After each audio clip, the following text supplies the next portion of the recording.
Welcome to Andy's Kitchen. So I'm now going to pour some yeast into a small bowl of water. Just about like half a cup of water into this bowl. I'm going to let the yeast sit so that it can dissolve into the water properly. Also have a spoon of sugar, brown sugar, and 1 pinch of salt. You can see the salt in the corner there. I'm pouring some water into the bowl so that the sugar can melt. I'm going to stir that in a little bit and I'm going to leave that so the sugar can melt a little. What I'm going to do, I'm going to take some flour now. I'm going to pour about, I would say about 1.5 to 2 cups of flour into the bowl.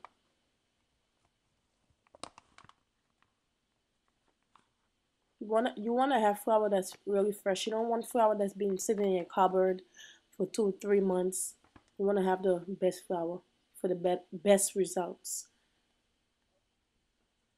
So I have my flour now.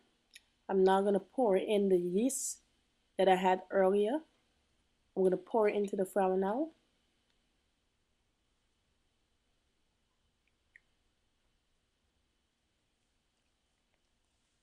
Ooh, yeah. Just going to leave that a little.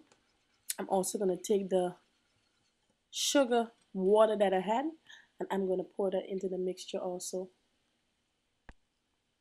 The sugar is just going to give it a little flavor. You don't want it sweet because this is not sweet baked.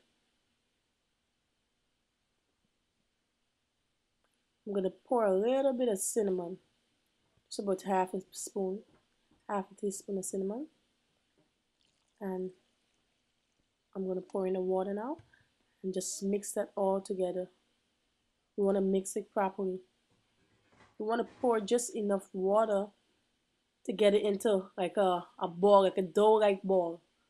You don't want it too hard and too soft. You want it just right, the right consistency. You want to get it almost like a pizza dough at first. So I'm going to do that. I'm going to pour a little more water and then this is the end result.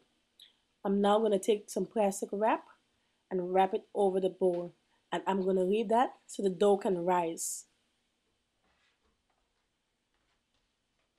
That's it. This is my dough.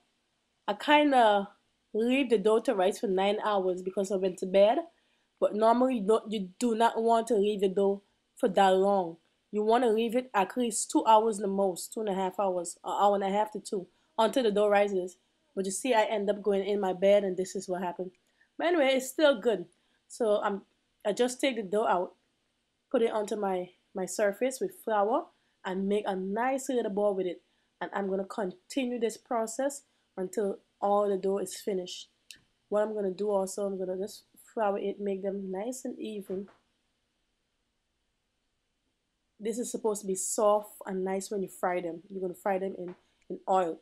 You don't want the oil too hot because you don't want this to cook fast. You want it to cook all the way through and have a nice light brown color.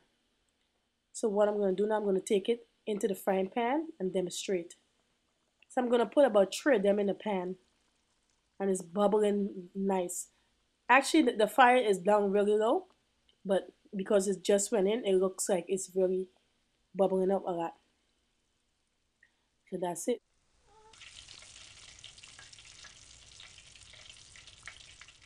So as you can see, it's have a nice puff up look to them because the yeast raised it up and the brown color is now very apparent in the frying.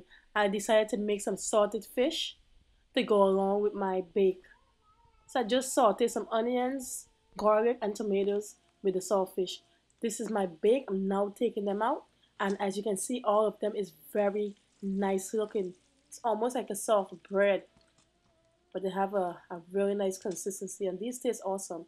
And once you see your baby is trying to dig into that saltfish, that alone should tell you that you did a really good job because the baby's enjoying the food also.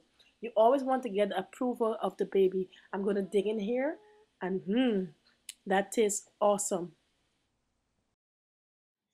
And this kitchen. Thanks for joining me for another great episode in Andy's Kitchen. I hope you enjoyed the meal as much as the baby did. Please rate, comment, and subscribe for more delicious meals. Have a blessed 2011. See you later!